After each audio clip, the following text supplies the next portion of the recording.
just having your hands, visualizing that there's an energy coming from above through your body and out your hands. And again, usually the animal will sit there, lie there until they've had enough energy and then Yes. get up and move. And Mm-hmm. that's how you know it's working. But now you don't even have to touch them. That Yep. say a lot of times with, I'm not picking on cats, but a lot of times with cats, Oh, yeah. Pick on cats. like, okay, I'm right there in your lap, sitting there. So just be directing the energy across the room to them. And yes, it takes, time to build up those abilities. And if there was something,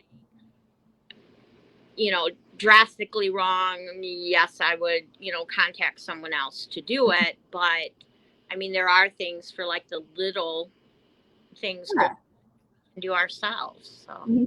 The everyday things. And I actually love that you bring up cats because so I cannot do a hands-on healing with a cat, like hands-on. It never goes well. They always get an attitude or walk away or hide, and I can't even get to them. And so you're right. It's you either go into the house and like sit in the room across and do it from a distance, or you do it distance. You set up a time and do it, and then email or Zoom the results or any messages that came through. Right. Because cats are not. I love working with cats on the earth plane from a distance. I cannot do it hands on. They will not accept it. Yeah. But weird thing about cats, the animal that I channel and communicate most with who has passed on, cats. Every single crossing over gallery, a cat will come through. No clue why. And then they'll come right up to you and be fine. But so like cats who have crossed over, I can talk with all the time. But cats on this plane, I'm just like, But dogs on this plane, I'm great with. Dogs just they accept the fact that I'll sit in your lap and hands on me. Where cats are a little bit more independent, so yeah, definitely. And so getting a little bit serious because I don't want to end it serious, so we'll do the serious in the middle. So I have done transition sessions. And so an animal that is about to cross over or an animal that you're scheduled to put down. And I usually tell people within 3 days of it, if it's scheduled, do it then. And we do not a healing, but we like handle the pain and the fear. And we really explain what's going on. And then any final messages that the animal has for the parents, the owners, the family, and then vice versa.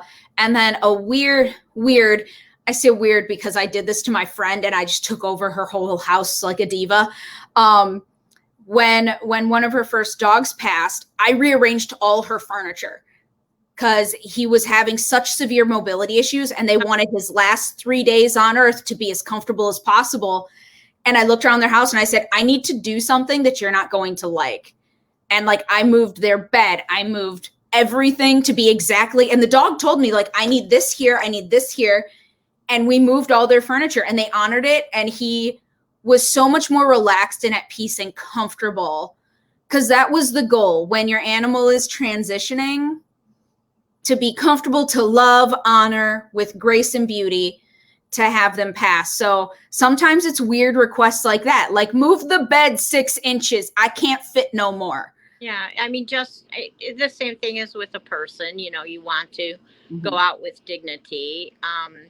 As you were talking about that, I was thinking that at the time, I guess I never even realized it, but when I worked for a vet, unfortunately, you do have to put animals down, sometimes. And I would always be holding them, even if the owner was in there. Obviously, I pulled off the vein, but I would always be, at their head and talking to them myself and stuff too. Even if I wasn't saying it out loud, I was talking to them. And it just went so smoothly because it just gave that relaxation of, okay, it's okay. This is not something, going to be scary. It's going to be all right. And it's okay, to say goodbye type of thing. Definitely. And again, it's just love and honor and grace. And I think it may sound weird. I don't mean it to sound weird. I think all animals deserve that opportunity if you can give that to them. If you know your animal is passing, to have someone come in and do the communication and to set them at ease, because you may be doing the best you can, but like my friend never would have known to move the bed. Right. And it was a huge deal to the animal because you're right. He was so proud. Dignity all the way. And that was something that he couldn't handle. But the other thing I want to say along that line is I get this a lot from people that they have put their animal down, and at the time it was too difficult for them to be with the animal. And I've never had a case where the animal was like mad about it or anything, because again, most of the time they knew how hard it was going to be on the person, and that they wanted the transition to go easier. It's kind of a person that everyone's at the hospital holding vigil, and you all decide to go to the bathroom, and that's when they pass. They almost want that peacefulness, that time to where it's not so hard on you. Yep. You know, there's never that regret type of thing of, you know, you had to have been there. I mean, they know as long as you've told them goodbye before. There. Yeah. As long as you've had that sacred moment. Right. It's good. Hi, Andy, by the way. I see you checking in. Hi, girl. So yeah, I feel like with animals, like you said, they're a lot like humans. Well, there's a question for you. Is there any animal, granted, we're not going to go out and like pet a grizzly bear, but is there any animal who can't have a healing? I know some people have feelings about this stuff. That's why I bring it up. I think you could. I can't really think of one. I mean, I'm not a huge fan of garden noodles, i.e. snakes, but I mean, I'm sure if you had one, it could be healed. I don't see why there would be. I'm trying to think. I'm thinking in terms of like a person, like if you had a really, like a serial killer or something, do you want to heal them? I don't know, but I mean, to me, I can't think of any animal that couldn't be healed, shouldn't be healed. Yeah, that couldn't participate. Right. And to clarify, when we do this, like we connect with the animal and get permission. Like we don't just walk up to any animal on the street and go for it. Right. I'm not the Teresa Caputo of like animal healing, you know. Thank you. I know, right? Consent is key for all species, people. We respect consent here, unlike others. And it's important for us. So with that, it's like, because some people are like, oh, why would you heal like a tarantula? I went to a school that it was a school of environmental studies. So we had tons of animals and everything around all the time. And a tarantula fell and broke one of its legs. And it's like, well, why wouldn't you heal that? Oh, it's a tarantula. And it's like, it's an animal in pain. I mean, I'm not going to touch it, but cats, and they're just as connected to them as I would be my dog. Yep. You know, maybe it's not my cup of tea, but I mean, there's still, you're right, it's a living thing, and there's still somebody who loves it. And yeah, exactly. And even if you can't, like we said, distance and remote are absolutely possible. Doing it in the same room or even doing it so anywhere around the world, Debbie or I could do a healing if we knew what the animal like was and possibly a picture, and we would set up a time to connect with the animal. So it doesn't have to be, because I'm in Minnesota, Debbie's in Michigan, but if someone from France contacted us and said there is a poodle in dire need of some help, we would help. We wouldn't need to fly out there. So the reason I bring that up is because some people are like, oh, well, then how would you do fish? I don't gotta touch it. A lot of times even at the shows and everything, people can't bring their animals there. Mm-hmm. So I like to have a picture. And if I can have a picture, that gives me the connect. I don't have to have it, but that's Mm-hmm. my preferred method, is to Yeah. have a picture. And if I can have that, then I feel I have that connect. Yeah. I see, and I like that. I like that you bring up there are lots of different styles. Like you like the picture, and I like when people verbally describe their animal to me. Mm-hmm. And so it's neither is right or wrong in animal healing. We all just have different styles. So if you come across a healer who does it differently, that's fine. Like Debbie and I are totally different healers with totally different styles, yet we're both badass bitches who can get the job done. And so it's just knowing, you know, what flavor you like or want to work with, or what you're drawn to. Because some people feel, I know a lot of people feel very validated by the picture when they work with you. They like having that connection to hand to you. Well, and I like seeing the eyes. Mm-hmm. That tells so much. If I Yeah. can see the eyes, that's all I need for that connect. Mm-hmm. And then that way, because a lot of times too, they have multiple pets, or they've had multiple pets, Mm-hmm. and I might be bringing in, you know, different ones, and that way Yeah. I can zero in Mm-hmm. a particular one. But it's the same thing if they're describing it to you. So Yeah. I like you said, multiple pets. I like doing the, okay, so you have a house with 3 pets. So one session, I'll do like all 3. Any more than 3, and it gets to be like daunting for me and a little bit too long. But yeah, like doing multiple pets in a household, if you go in knowing that you're doing that. Because when I go to someone's house and it's like, oh yeah, I went and they had, I didn't know how big Great Danes were until I met one and it came up to my boobies. And because they messaged me, was like, are you okay with big dogs? And I was like, oh yeah, I've dealt with dogs that are 150 pounds. I was like, that's, you know, big, like the short stocky ones. And I walk up to the door and this dog just greets my boobs, and I was like, oh, big dog, big damn dog, big horse, like, okay. And it was fine. And I laid out the blanket, I put the healing stones in the corners, and half his lanky body fit. They had 2 Great Danes, and I, you know, we just did them back to back, and then the other one went into the other room so that I could concentrate. Because I have had it where you're in the house and there's more than one animal, and you get a diva. We've all met the diva dog, and they come up and they'll like sit on their brother or sister and be like, my turn. And they'll just like present their aura to you, like, me now. yeah, And it's not your turn yet. a jelly donut. There's a little jelly donut. Yeah. Definitely. So, odd question, because I want to hear it. I don't know if anyone else wants to hear it, but I don't care. I want to hear it. What is your most memorable animal healing and communication that you've had? Oh wow. Should have given me time to think about that one. It just popped into my head, and I'm like, oh, I'm asking. If you want, I'll go first. I had someone who came to one of the fairs, and it wasn't even her pet. It was a stray dog. And this dog had been roaming this area for like a long time. Mm-hmm. And no one could ever catch it. They didn't think it was in great health, but it kept getting away.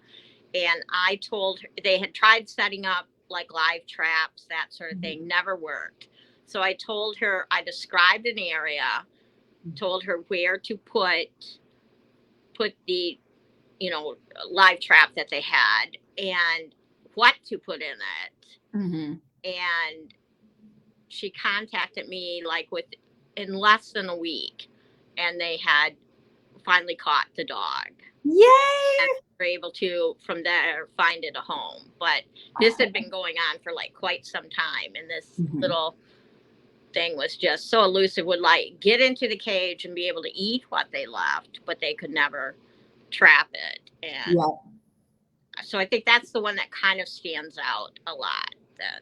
I had someone who did ask me to come in to do a healing on their cat, who had feline leukemia and was in pretty bad shape and had not been given very much time to live. And so she asked me to come in and do a healing, and the cat actually survived close to 3 years after that.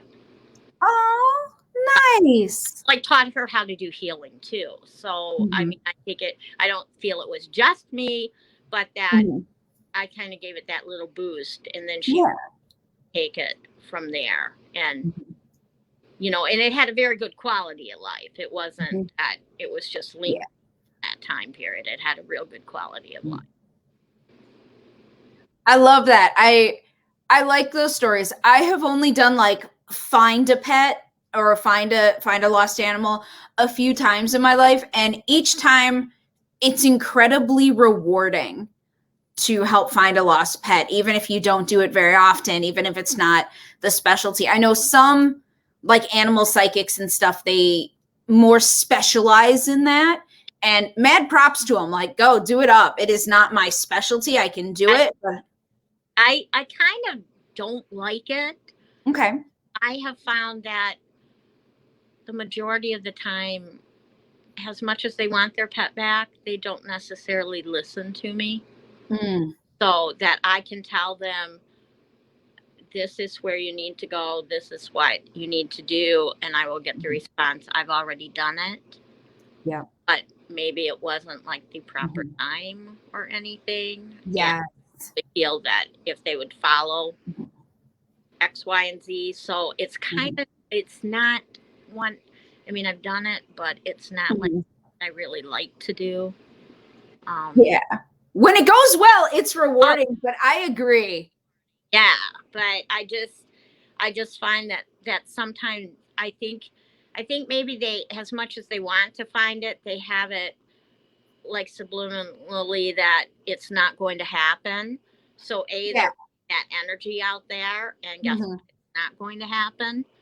And then, you know, I don't know if they don't want to follow through, or they just feel it's not going to work. So that's why they don't follow through. But it's not my favorite thing to do. I'd rather do the healing. I'd rather do the connecting with them. I mean, I'll do it. I'll try, but it's not my favorite thing. Definitely. I agree. And it, you bring up another good point that with animals more than humans, if the doggy mommy or anything like that thinks, even with a lost animal, with a sick animal, with anything, that we have not done our job or done it correctly or gotten the result, not that the animal needs, that the human needs, they get way more upset about it with the animal, I've observed, than with a human. It's like, well, my pet has anxiety, and you go in and you do the animal communication, you do the healing, and it goes beautifully, but it doesn't cure them, or it doesn't give the result that the human wanted. But we're not there for the human at all. Like with animal healings, I could give a shit what human is there. It's like, it ain't about you, diva. It's about the dog. It's about the cat. It's about the bird. Like, you don't matter now. My sole focus is on this animal. And if this animal needs this to get better, that's what I'm going to do. And a lot of human animal parents are like, no, but it has to be my way. And it's like, that's not what you signed up for. You signed up for a session for yourself then. Yeah. I've only had that really bad once, and it was really bad. You know, I had helped, I had said things. It was like a continuing kind of a session. And, you know, I had said that there was only so much that could be done. And when it came the time that nothing else could be done, that was totally my fault, you know. You know, it's the good outweighs the bad, though. There are so many good, absolutely, that the bad ones really don't even matter, you know. Yeah. And so not only the quality, but the quantity. There's only a few bad ones to the, you know, innumerable sessions that we've had with animals that have gone amazing. Yeah. And with that, like, as much as they could blame the healer and stuff, animal parents are also some of the most grateful you'll ever meet. Oh, yeah. Oh, definitely. Definitely. and it's like an outpouring. I've had people like cry and, you know, just for their animal, that they're like, thank you. I don't care about anything else. I just want the animal to feel better. And I always find that to be beautiful. It's like, oh yes, I'm here for your animal. Just yay. Right. I agree with that, because especially I found that true with, well, in two circumstances. When people have put an animal to sleep and they haven't been able to be there and they have this real guilt feeling and everything. Or if with adopted animals, a lot of times that when I'm able to connect with what they went through prior to coming to this forever home, and it totally starts explaining things that they haven't told me, little quirks of the animal and everything, that they are so grateful to know, oh, this is the reason why this is going on, and this is the reason why they have that little habit, you know, things. So yeah, the gratitude is phenomenal. Yeah, and when it clicks, even if it's just little things like, oh, move their water bowl over here or do this, it's like, it's amazing how small an act can have such a profound influence, not just on the animal, but as the family unit as a whole. Oh, absolutely. That is beautiful. There's no other word for it. It is just beautiful. Yeah, absolutely. I love it. And Jana is asking what's my best story, a bunch of hearts that just got you. So mine is super personal. So if please forgive me. So I, again, didn't learn how to do this stuff until later in life, but I actually learned. My friend Bam is my oldest friend, and she got Dwight when he was a puppy. He fit into her hand. It was so cute. And he was a boxer, and I was with him his whole life because I was with her all our lives. And so I learned how to do healings on animals through Dwight. And then her next dog was a rescue named Oscar. And I learned animal communication because he was a chatty Cathy. My goodness, just talk. So I learned animal communication through Oscar. So these two dogs I became just intimate with all the time. And I would call my friend and say, put it on speaker. This ain't for you. I would talk to the animals. If I had a dream about them or they needed something, I did healings on them all the time. And so this was when we were, again, late teens, early 20s, and now I'm much older. So they both have passed. And when Dwight passed, we were having Thanksgiving as a family. So I was at her house with the family having dinner. And I knew then that he was going to go. And so I awkwardly didn't leave until everyone else left Thanksgiving and did the full healing animal communication. And we as a family, her husband, me, and Dwight, just really for a few hours got into like the process. And then a few days later, they put him down because they had to.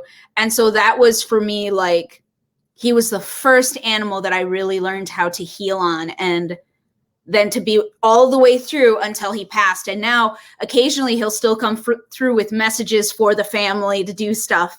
And then Oscar passed this past year. And it was, again, like, he was the animal that I learned how to do animal communication on. And so because of the pandemic, I couldn't be with him. And that was just gut-wrenching because I could with Dwight. I spent hours with him before he passed, and we did animal communication the whole time. Like, we all talked together with Dwight, and I spoke for him and moved the messages to everyone who needed to hear them. And it was a great bonding experience for the parents. And while they got that with Oscar, not as much though, because like I was on speakerphone doing it. We weren't all in a room together bonding.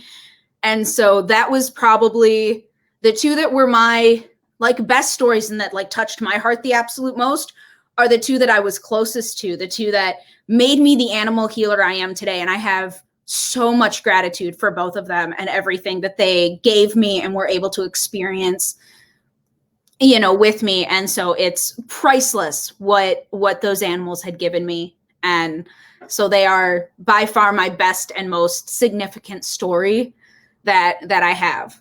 Emily felt just as much of a connect with the second one. I think it was probably harder on you. Yeah. The family, still got the same benefit. Yes.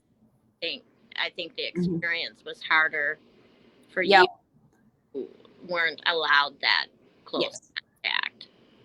Because if I could have, I would have gone up and been like, let's sit here again for 3 hours and do this. But instead it was over the phone.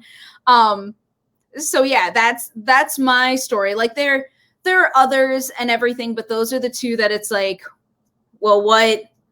It was just over years because they both lived until double digits and spending time with them and everything. And now there's 2 more dogs in the family that I get to spend time with, Lainey and Bandit, and they're cool too. And that was like Debbie, like you said, animals come into your life because they're meant to. So Bandit has seizures and has to wear a blue diaper. He looks super cute. He doesn't like it. And they were going to get him, but then another family wanted him because he's big and gorgeous and goofy looking. And the family found out that he had seizures and they're like, that's too much work. We're not doing it. And my friend Bam seriously just looked at me. Fuck, he's mine now. And she went and got him and brought him home. It was like, they don't want him. They don't deserve him. He's ours. And he immediately became part of the family. Right. And now animals have healing powers too. Mm-hmm.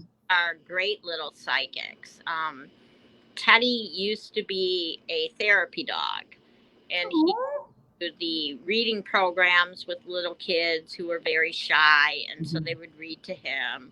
And I think the parents got just as much out of it because you would swear he was taking in every word.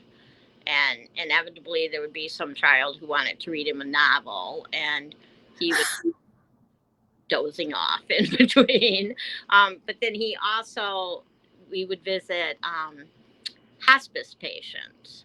And one of the most memorable ones is I like to go to the group homes because then after we visited who we were supposed to, I would just let him go around and visit other people. Yes. Had this particular lady, and we weren't scheduled to go see her.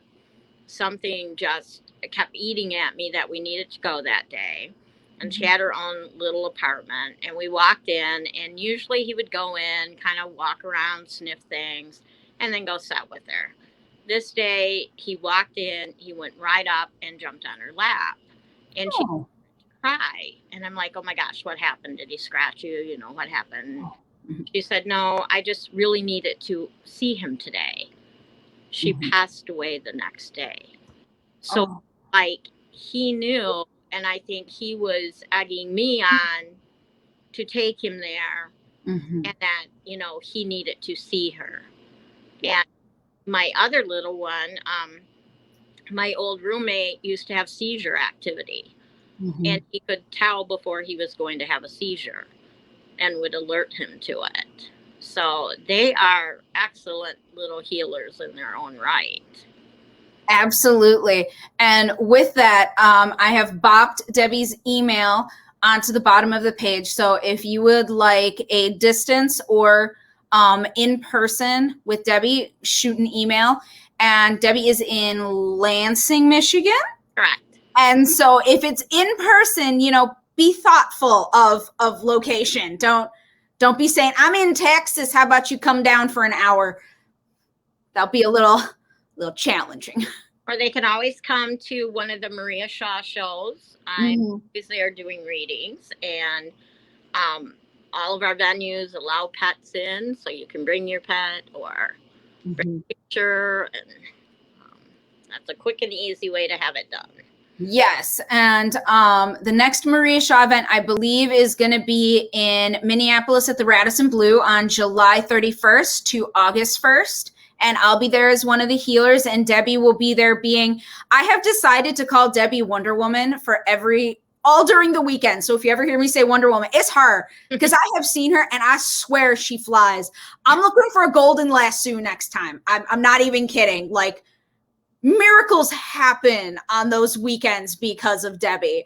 And then so that one's in Minneapolis, Minnesota. And then the next one in Michigan is in Midland, August 14th and 15th, I believe. 13th, 14th, and 15th. And I'll be there doing tarot and intuitive readings. And then Debbie will be there being Wonder Woman and also doing readings and being awesome. So feel free to hit us up and, check it out. And then I will pop my email, my website down there. And so channeling events is also on there, but it's like channeling spirit animals and stuff like that also happens. So just schedule for those. But so I kind of want to ask you more than one question. I just got a bunch of questions, but when would someone get an energy healing? An animal, like we talked about it a little bit, like if something's up with the animal, a transition. I think also a good time is when they're new. So when you first adopt an animal, when you first bring an animal home from the breeder or something, that's a good time too. What do you think? Especially if it's being adopted from, say, a shelter or a rescue group or something like that, because you want to know, they quite often only get this much of the story or really nothing at all. And so you know what's gone on in the past. Another time is if they happen to be with child, that's a good time to get a healing done, especially for it's time to deliver. Of course, if they're getting ready to transition or if they're going through some medical problem, then that's always a good time. Oh yeah, pre-op, post-op type thing is always optimal. If they're starting a new medication, that one can be kind of rough for people. But also, if they're the type of animal who is a healer, they're the ones who, if you're sick, they're right there by your side, or if somebody's had a bad day, they're right there comforting. Periodically, they need a recharge because a lot out of them too. And not that they care. I mean, that's what they were put here for. But it's just like with us. I know with me, if I'm doing a lot of healing work, that takes a lot out of me. And you can attest to that. And so, you want a little self-care too. So if they're that type of a pet, that would be a good time too. Yes. And I think it's also important to mention that as much as animals have souls and they're so much like humans with healings, animals respond quicker. Animals are, like you said, they're up here with their vibration. We down here, they up here. And so it's, the work sometimes is instantaneous. Like when you put your hands on an animal and they just melt or they stop doing something. There are videos, of me doing the Great Danes, because that was apparently comical to have my short little arms in that shot. And they said within 10 minutes, this hyperactive, anxiety-ridden pacing animal is just melted and splayed on the ground. And it's like, yeah, because that, and I have not heard anything about him since that he is in any way like not still just a chill animal. And so it's remembering that animals will heal quicker. So give them that opportunity, because it's not, a lot of people are like, oh, but this is going to be like, I'm going to have to do this like every 2 months or something. It's like, maybe, but probably not. They'll probably need less. It doesn't necessarily have to be a long session either. Right. Quite often things can be done in a short period of time. Yeah, especially distance sessions, that it's like 15 minutes, 30 minutes, and then you're good. And that's much different than an hour or 2 hours that you may have to do with an adult human. Because remember, animals have very different energy and egos than us. We are divas and jackasses, and our shit gets in the way of our healing. Animals don't have that. Right. It's awesome. Yeah. Yeah. And again, you will see a lot of times, especially doing a healing, that once they've absorbed all the energy they want to absorb, they'll get up and move away. They'll still be chill, like maybe go over there and go to sleep, but they'll get up and move away. It's like, it's enough. I've had enough. Thank you. Definitely. Andy is saying, Blade was all over me my last 2 vertigo attacks. He jumped on me as they were coming on. So Right. he could sense that something was happening. Oh, and knew to try to get her to like sit down or, to stop what she was doing. So absolutely, yeah, he sensed it. And so she needs to be very aware of when he's having that behavior and just be like, okay, all right, knock it off, I'm a busy type of thing. To be very, that's what I used to tell my roommate. Like when I leave town, if Timmy starts acting up, to go lie down. Just go lie down so that you don't get hurt if there's a seizure. And the first time that I noticed him doing it, he was trying to get my attention, so I would do something. And I was just like, yeah.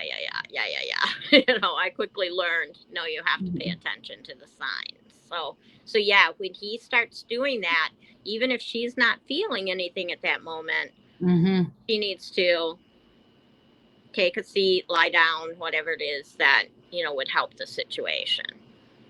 Absolutely. Trust your animals. They have wisdom and caring and intuition beyond our comprehension even. Right. And so when your animal is doing something, listen, pay attention, respect the signs, also honor their boundaries with it. Like, I know a lot of, I've seen this a lot with younger parents of animals. And they're like, I hold my animal hostage for cuddles. And you can see the animal's in like distress and doesn't want to be cuddled. And it's like, how about you let them go as I'm sensing like the panic and the uncomfortable? It's like, your animal is saying no. Consent goes both ways. Again, it's probably a real energy thing. They're putting out this energy that is just too much for the animal to handle. And it's like, I need to get away from this. I have to back away from this right now. Yep. And to put out, so there's a difference between like what you're doing, hugs and cuddles and lap time and stuff. He would get up and leave. If he didn't want it, he would literally get up and walk over to the bed. Yeah. And you wouldn't like grab and be like, oh, more time. No. I think it's important. The energy that we give out, we are responsible for. And so if you're sitting there sending out the energy, I'm going to hold my animal hostage, whether they like it or not, because I need affection. That's the energy you giving out. And that's a little messed up. Right. I mean, think about if you were doing that to a person. Oh, I hope someone smacked them. Right. No. Hug me right now. Is that a legit hug? It's like boundaries. So again, animals are a living soul. So just remember that. And Susie Mack reminds me of Banger, who would gravitate to whomever needed him most. So years ago, there were women's gatherings once a month where there were meditations and solidarity sister type thing. And the dog, the little Shih Tzu that was there, was named Banger. And every single month, he would go and sit by someone different. And by the end of the night, we would find out that the person that he sat by was having a really hard time. Right. And so every single time, he gravitated and just sat next to the person who needed him most. And so I thought that was super cool. Purpose. That's why he was there. Whoever owned him, yes, he probably helped them just as much. But it was kind of a destined sort of thing that this group would be formed, and he would be the little healer that went around every time. Yes, he was quite the character. He was so small and had a spiked collar, and we gave him a mohawk several times for fun because he had attitude. But we are coming up on the 1 hour mark. So Debbie, is there any final thoughts, comments that you would like to share? Again, I think just knowing that our pets do vibrate at a higher level. That's why we really didn't get into this, but they do see ghosts and, things like that. So they're at a higher spiritual level that we are. So respect that. And just know that you can do healing with them. But if it's something a little bit more intense, probably reach out to someone has some experience just to get you over that initial hurdle. Yes. I completely agree with Debbie that you can give them all the love and attention and everything and little healings yourself. But if it is something outside of your scope, honor that, honor your own limitations, and come to Debbie, come to me. We're both very open and loving, and we love animals, and they can be done distance. They can be sessions that we don't even have to be in the same state, in the same country, in the same time zone. And so just remember that it doesn't have to be a convenience thing where you're carting up your animal and transporting them. We can do it distance if that's what needs to be done. And that's usually the kind of sessions that happen. I only have a few clients who have me come to their houses now to do animal healings, just because it's so much more convenient to do it over Zoom or over email. Right.